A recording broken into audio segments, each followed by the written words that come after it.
और 18 से 22 सितंबर तक चलने वाले संसद के 5 दिन के सत्र का आज तीसरा दिन है। जी हां, संसद के विशेष सत्र का आज तीसरा दिन। लोकसभा में महिला आरक्षण बिल को लेकर आज चर्चा होगी। 7 घंटे का समय तय किया गया है। 11 बजे से लेकर शाम 6 बजे तक का जब बिल पर चर्चा होगी, बहस के बाद बिल पर वोटिंग भी होगी और कल इसे राज्यसभा में पेश किए जाने की संभावना है। आज का दिन लोकसभा में चर्चा के लिए है। नई संसद में पहला बिल जिस पर चर्चा हो रही है, नारी शक्ति वंदन अधिनियम कहा गया है इसको, और इस पर आज 11 बजे से लेकर शाम 6 बजे तक चर्चा होगी। इसके बाद इस पर वोटिंग की जाएगी। तस्वीरें टीवी स्क्रीन पर आप देख रहे हैं। केंद्रीय खेल मंत्री अनुराग ठाकुर, कंगना रनौत, ईशा गुप्ता और अन्य महिलाओं को इस बिल के संसद में पेश किए जाने पर बधाई स्वरूप मिठाई खिलाते हुए दिखाई पड़ रहे हैं। एक अहम दिन, एक अहम बिल, मोदी सरकार ने इसे नई संसद में पेश किया है। महिला आरक्षण बिल लोकसभा में पेश हो गया। कानून मंत्री अर्जुन राम मेघवाल ने महिला आरक्षण बिल पेश किया। इसे नारी शक्ति वंदन अधिनियम नाम दिया गया है। इससे महिलाओं को लोकसभा और विधानसभाओं में 33% आरक्षण मिलेगा। लोकसभा में बिल पेश होने के साथ ही बीजेपी कांग्रेस में क्रेडिट लेने की भी लड़ाई शुरू हो गई। ऐसे में 24 के चुनाव से पहले महिला आरक्षण बिल लाकर क्या मोदी ने एक बार फिर से मास्टर स्ट्रोक खेल दिया है? क्या मोदी का ये मेगा गिफ्ट गेम चेंजर साबित होगा? सुनिए किसने क्या कुछ कहा। कर रहे हैं जिसके माध्यम से 33% महिलाओं को रिजर्वेशन मिलेगा। किसमें? The national capital territory of Delhi.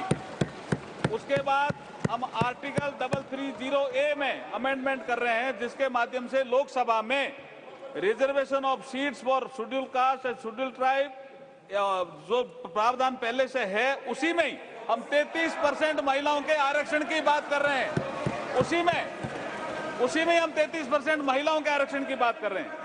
एक आर्टिकल 332 है जिसमें रिजर्वेशन जो दिया हुआ इसमें असेंबलीज के लिए, उसमें भी स्टेट लेजिस्लेटिव असेंबली में 33% महिलाओं के लिए आरक्षण की व्यवस्था कर रहे हैं।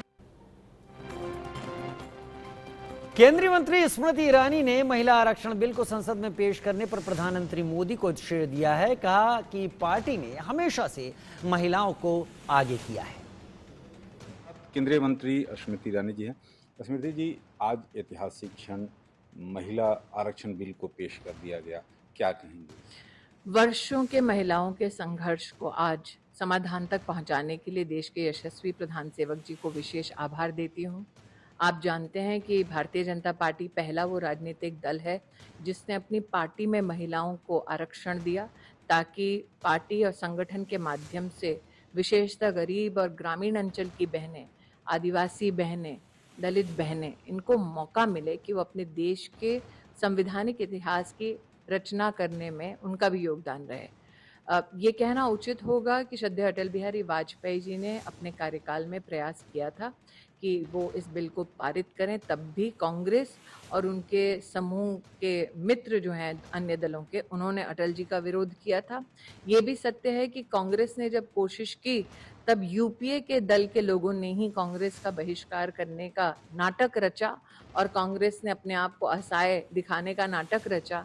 तब भारतीय जनता पार्टी ने विपक्ष में रहते हुए भी कहा कि हम भारतीय जनता पार्टी के जितने भी प्रतिनिधि हैं विपक्ष में, राज्यसभा में, हम लोग कांग्रेस पार्टी के इस प्रस्ताव का समर्थन करते हैं। हमने इस अपेक्षा में भी किया कि जब ये लोकसभा में जाएगा तो कांग्रेस की तब बहुमत थी, तो कांग्रेस और यूपीए इसको पारित करेगा। 2010 से लेकर 2014 तक यूपीए के 4 सालों के कार्यकाल में वो पड़ा रहा लोकसभा में। कांग्रेस के पास बहुमत था, तब भी कांग्रेस ने इस बिल को जानबूझकर लैप्स करने दिया। और आज मुझे इस बात का आश्चर्य है कि राहुल गांधी के उकसाने पर अधीर रंजन चौधरी ने स्पीकर के सामने सदन में झूठ बोल दिया। ये संवैधानिक परंपराओं में बहुत बड़ी त्रुटि नहीं है, गलती नहीं है, जानबूझ के षड्यंत्र है कि आप लोगों को जानबूझकर झूठ बोलें। ये तो कांग्रेस की फितरत थी ही, लेकिन सदन की गरिमा को तार-तार करके सदन में झूठ बोलना संविधान का अपमान है। स्मृति जी, प्रधानमंत्री लगातार आधी आबादी की उत्थान किस तरह से हो, लगातार प्रयास करते रहे हैं। आधी आबादी के माध्यम से राष्ट्र का उत्थान कैसे? जी जी, उत्थान किस तरह से हो, इससे कितना आरक्षण से फायदा मिलेगा महिलाओं की स्थिति सुधार? देखिए, महिला सिर्फ महिला की स्थिति नहीं सुधारती, परिवारों की सुधारती है, समाज की सुधारती है। इसलिए हम इस खुशफहमी में ना रहें कि औरत को अगर मौका मिले तो सिर्फ औरतों की सेवा करेगी। आपके परिवारों में ये प्रमाण देती है हर दिन औरत कि वो सबसे बाद अपने बारे में सोचती है, सबसे पहले अपने परिवार के बारे में सोचती है। और प्रधानमंत्री जब देश को अपना परिवार कहते हैं और ये सदन जब देश का सदन है, तो हमारे यहाँ परंपरा रही है कि जब आप नए घर में प्रवेश करें तो घर की माताएं, बहनें, बहू बेटियों को मौका मिलता है कि उनका चरण पहले पड़े ताकि लक्ष्मी आए। तो नए भारत के निर्माण के लिए नए भवन में लक्ष्मी का ही तो आगमन हो रहा है नारी शक्ति वंदन बिल के माध्यम से। स्मृति जी, सोनिया गांधी जब पहुंची पार्लियामेंट तो उनसे पूछा गया सवाल तो कहा कि हमारा बिल है, ये होल्ड लग गया एक दूसरे। देखिए, क्या? मेरे से उम्र में काफ़ी बड़ी हैं सोनिया जी, इसलिए ये नहीं कह सकती कि ये निर्लज्जता का प्रमाण है, लेकिन 2-3 तथ्यों को निश्चित रूप से रखना चाहूँगी। साल 2010 से लेकर 14 तक यूपीए की मुखिया सोनिया जी थीं। अब उन्होंने शायद वेशभूषा बदल लिया है, लेकिन प्रश्न उठता है कि जब उनके पास सत्ता थी, तब ये जो हमारा तुम्हारा वो कर रही हैं, उन्होंने अपना बिल पारित क्यों नहीं किया? दूसरा, जब वो ये दर्शाती हैं देश को कि सारे विपक्ष की दल उनका जो कथन है उसको स्वीकार करते हैं, तो विपक्ष में रहकर उन्होंने अपने जितने सहयोगी दल हैं उसमें इस बिल के प्रति कोई भी सॉलिडेरिटी अथवा कोई भी सपोर्ट बनाने में उनकी क्षमता क्यों नहीं दिखी? तीसरा, अगर वो बिल को इतना उचित मानती हैं तो आज जब बिल इंट्रोड्यूस हो रहा था, इतिहास रचा जा रहा था, तब महिलाओं के समर्थन में वो सदन में क्यों उपस्थित नहीं थी? चौथा, उनके सुपुत्र उपस्थित थे लेकिन जैसे इंट्रोड्यूस हुआ वो पीठ दिखा के चले गए। पांचवा, जब स्पीकर ने कहा कि क्या ये सदन बिल के इंट्रोडक्शन का समर्थन करता है, भाजपा के और एनडीए के एक एक व्यक्ति ने हाथ उठाकर और जोर से स्वर से कहा कि हम समर्थन करते हैं। कांग्रेस और कांग्रेस के सहयोगी दलों ने ना हाथ उठाया ना समर्थन का एक स्वर बोला। तो सोनिया जी को क्या लगता है देश यहाँ पर टीवी पे देख नहीं रहा है वो क्या कर रहे हैं? लेकिन मैं इस बात से अचंभित हूँ कि कभी भी किसी ने कल्पना नहीं की होगी कि गांधी खानदान स्पीकर की अवमानना करते हुए सदन में झूठ बोला जाए। बाहर तो झूठ बोलते ही हैं, सदन में संविधान की गरिमा को तार तार करते हुए झूठ बोला जाए, ये षड्यंत्र मैंने पहली बार अपनी आंखों से देखा है। धन्यवाद स्मृति जी। Rakesh Kumar Singh, India news, Delhi. उधर महिला आरक्षण बिल पर सांसद प्रज्ञा सिंह ठाकुर ने क्या कुछ कहा है वो भी सुनिए। हमारे साथ बीजेपी की सांसद प्रज्ञा सिंह ठाकुर जी हैं। प्रज्ञा जी, आज महिला आरक्षण बिल को पेश कर दिया गया है, क्या कहेंगे इस मौके पर? ये नया संसद भवन, आज गणपति जी का दिवस और महिला आरक्षण, महिला सशक्तिकरण बिल, ये एक अद्भुत इतिहास रच रहा है। और भारतीय जनता पार्टी माननीय प्रधानमंत्री मोदी जी की सरकार में जिस तरह से ये इतिहास, स्वर्णिम इतिहास रचा जा रहा है, ये भारत के इतिहास में, भारत के संविधान में, भारत की संसद में अद्भुत है, अकल्पनीय था। लेकिन ये जो साकार हो रही है कल्पना, ये निश्चित रूप से एक बहुत बड़ा स्वर्णिम इतिहास और बहुत बड़ी जिजीविषा के साथ हो रहा है। क्योंकि अभी तक जितने लोगों ने महिला आरक्षण के बारे में बोला तो सिर्फ उनकी भावनात्मक शोषण किया है, उनको कभी भी अधिकार देने का प्रयास नहीं किया। पर माननीय प्रधानमंत्री मोदी जी की सरकार में, भाजपा की सरकार में ये बिल आया है और ये बिल पास भी होगा। भारतीय जनता पार्टी कहती बाद में है, करती पहले है। और जिस प्रकार से दुर्गा स्वरूप मान करके आज सर्वप्रथम महिला सशक्तिकरण बिल आया है, ये हम सबके लिए सौभाग्य की बात है। पूरे देश की महिलाओं को उनके अधिकार पाने के लिए, उनके लिए यह जो बिल आया है, माननीय प्रधानमंत्री मोदी जी का बहुत बहुत धन्यवाद, हमारी मातृशक्ति को बहुत बहुत आभार, बहुत बहुत बधाई। हमारे साथ एक्ट्रेस कंगना रनावत जी। रनावत जी, क्या कहेंगे, महिला आरक्षण बिल पेश कर दिया गया है? देखिए, ये सारे भारत के लिए, भारत की महिलाओं के लिए ये बहुत ही ऐतिहासिक दिन है।